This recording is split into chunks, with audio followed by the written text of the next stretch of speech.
This is the new look of the U.S. Library of Congress. Blinking lights, lots of cables, and an ocean of digital information with more than 50 million individual files. This fancy tower is one of several web servers that brings most of the information to the internet. Jane Mandelbaum manages information technology services at the library. All the data in our website is here. So far, the library has a total of 700 terabytes of data. But because of copyright issues, only 200 of those are available on the web. Jane Mandelbaum explains. A terabyte, it's about 1,600 CDs, or about 330 hours of TV, or about 2,000 books. And so we have about 200 of those terabytes on our website, and we have about 500 terabytes that we keep in our long-term preservation systems. At the Library of Congress, the numbers can be mind-boggling.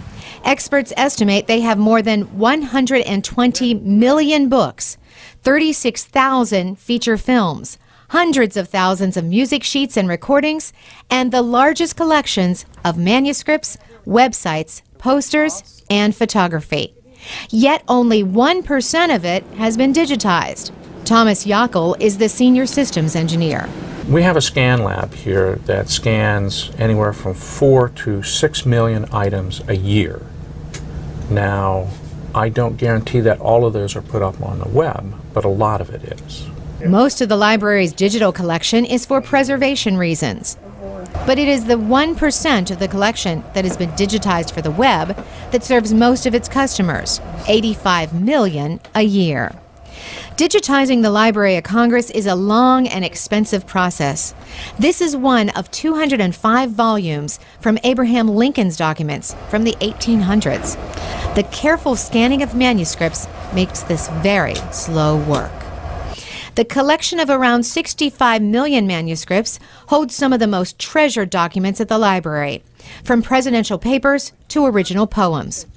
The chief of the manuscript division, James Hudson, says in the computer age, the creative process of manuscripts is getting lost. You won't have Shakespeare's first draft or Beethoven's original sketch of the Ninth Symphony in the future, probably. That's all lost at the digital age. More than 5 million maps are being digitized, some in large sizes, like this map of Africa, painted on cloth at the turn of the century. Atlas books like this one, hand-painted in the early 1600s, require a different technology. Its anthropomorphic map of Belgium is beautiful, but geographically incorrect. Colleen Cahill leads the digitizing team. She says people can freely use those materials on the web. We're looking at 4 acres of cartographic materials. They represent over 5 million maps, tens of thousands of atlases, hundreds of globes. Also, nearly 1.5 million photos have been posted on the web. One of the biggest challenges at the Library of Congress today is the rapid change of technology. If you think of in terms of changing technologies, you go from this to this. This holds approximately 100 times as much information as is on here. While workers continue scanning and digitizing millions of items, they keep an eye on a migration plan to move from obsolete technology to new technology, a never-ending process. For producer Zulima Palacio, I'm Carolyn Pursuti, VOA News. That's a museum. Well, it's